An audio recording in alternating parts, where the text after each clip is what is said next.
I have just cleared Central Yharnam of all enemies in an attempt to get the most out of the atmosphere of this area.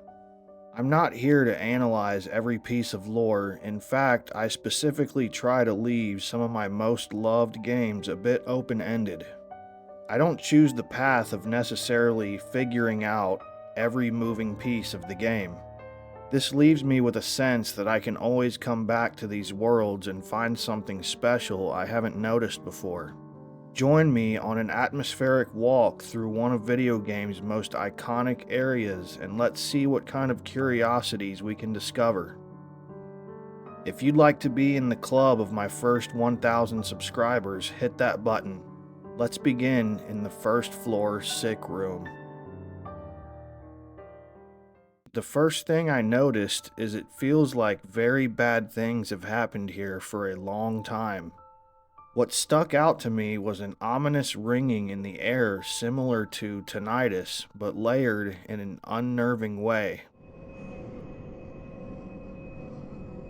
As I stood still, I could hear what sounded like labored breathing.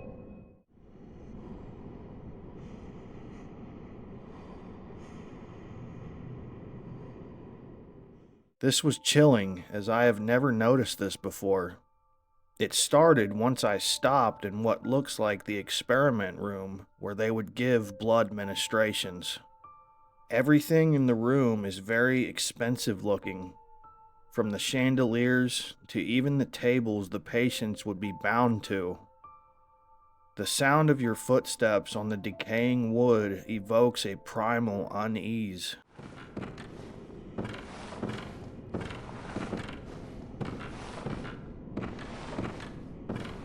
As I approached the exit, I could hear a distant bell chiming.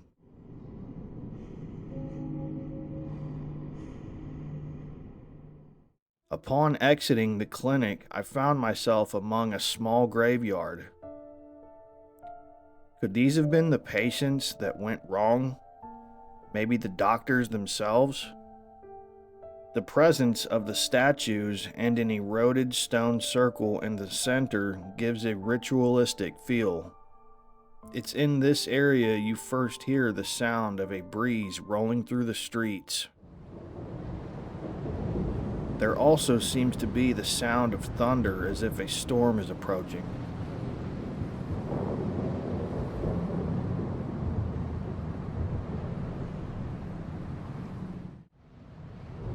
The sky has a haunting orange glow piercing through the heavy cloud cover.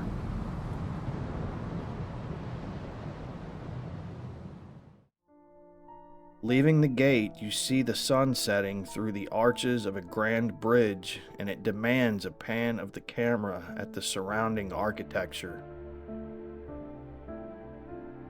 It's here you feel as if you've been swallowed by a massive city. The unease is like that of a dream where you know you're somewhere you're not supposed to be.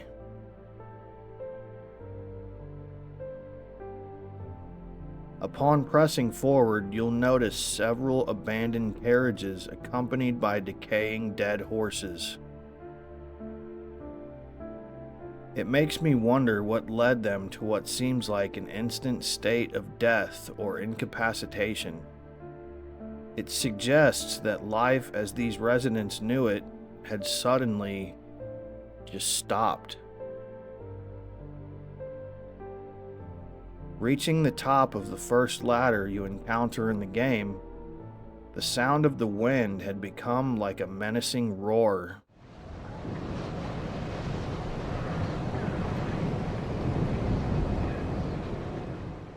Just by feel, for some reason, I want to assume the gusts of wind bring a chill in the air, similar to fall in the Midwest, although I don't ever remember accounting temperature in a dream. Not to say it isn't possible, but in 34 years of dreaming, the feeling of the air is like something else entirely. So maybe this is the case in Yharnam. It's that void of natural feeling with a weightlessness to it. The soft glow of a lantern next to a lit window piques your interest. Depending on what point of the game you're at, you'll have different dialogue here. At my current progression, this man is very sick.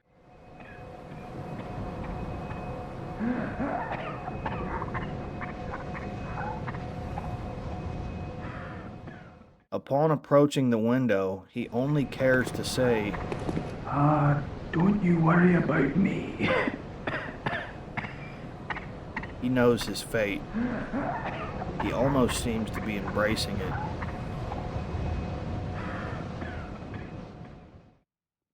While making my way toward the lower back streets, I heard a loud roar in the distance.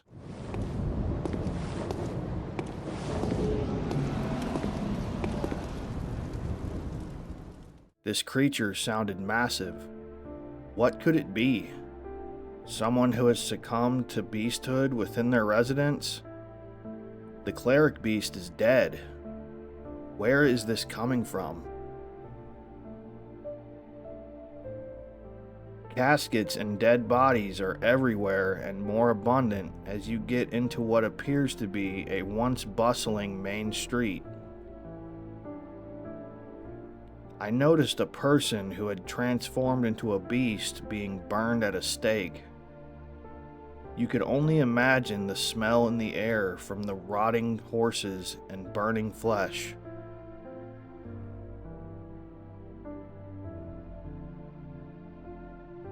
The back corners of the area seem to be dumping grounds for the overflow of coffins that litter the streets, some of which are chained shut.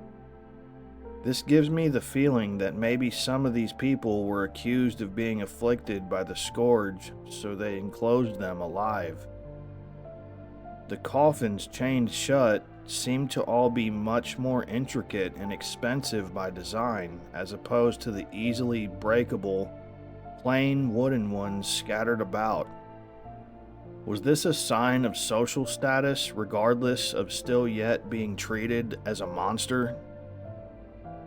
Maybe these were simply considered more fortified examples of quarantine, and the symbolism could tie back to the healing church. The statues first seen in the graveyard outside the sick room are almost completely lining the streets, many of them in a weeping, pleading, or offering gesture. This makes me feel like they were used to uphold a standard of fear that could only be taught by demonstration. These idols must be a constant reminder of what could come to be, but now is. The various NPCs you approach embody that of every side character I have encountered in actual nightmares, especially in childhood.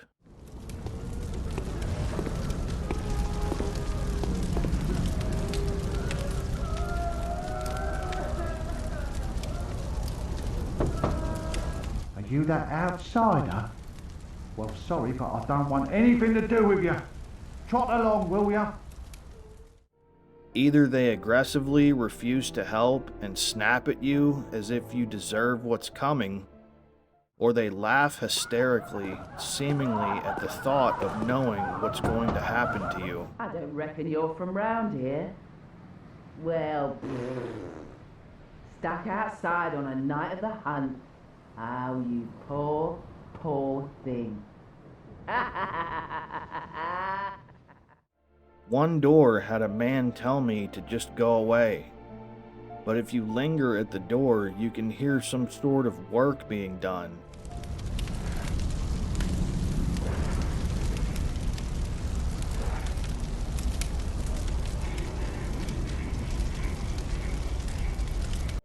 They all have that very distinct dream feel, as if just outside of reality, here to give you a sense of hope for connection, only to turn you away or mock you for even existing in this unfortunately horrible circumstance. At the end of this main street, you see a grotesque sight of a rather large werewolf being burned. A pile of bones lies beneath this charred body. This is not the first time they have used this stake to carry out the agenda of the healing church. It looks as if this one was so strong it nearly broke free. One side of the cross had been broken, freeing one of its arms.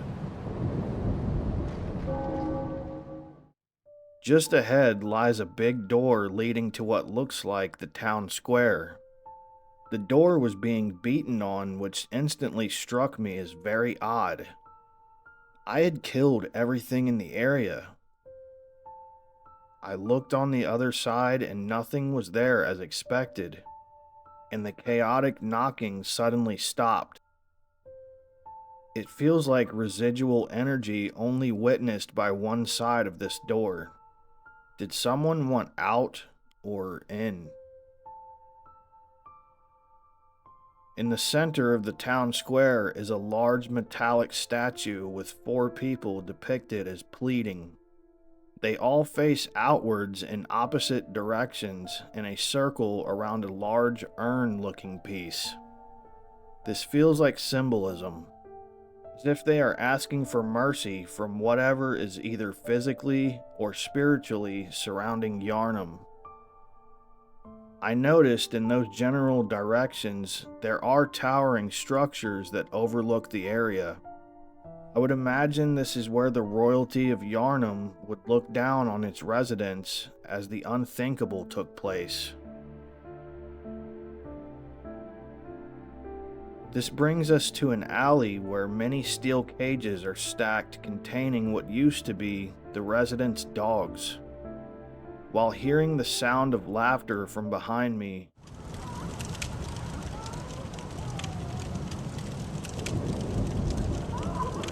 it appears the animals were put in these cages before showing signs of the transformation. The fact they kept the cages close by the living quarters indicates the owners were still holding on to that relationship.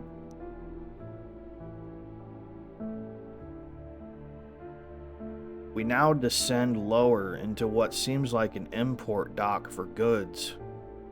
The waterway is dried up, with boats rotting in place.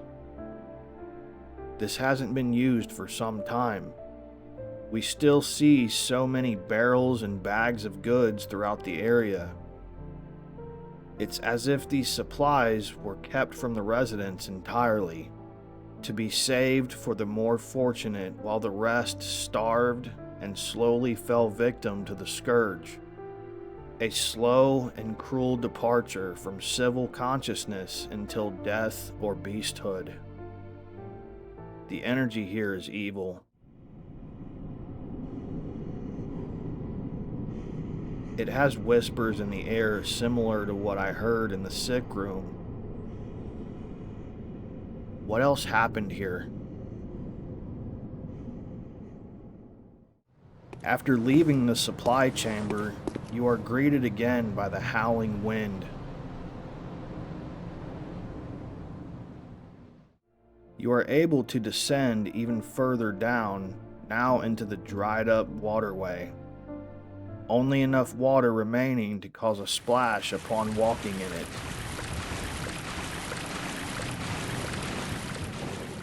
The wind fades into what was at first silence and then another foreboding ambient noise.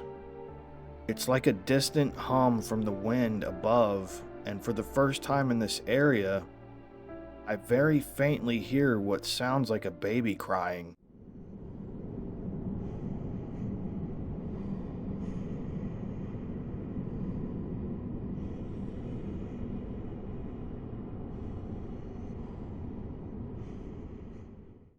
It's very muffled by the ambient disturbing hum, but it feels distinct.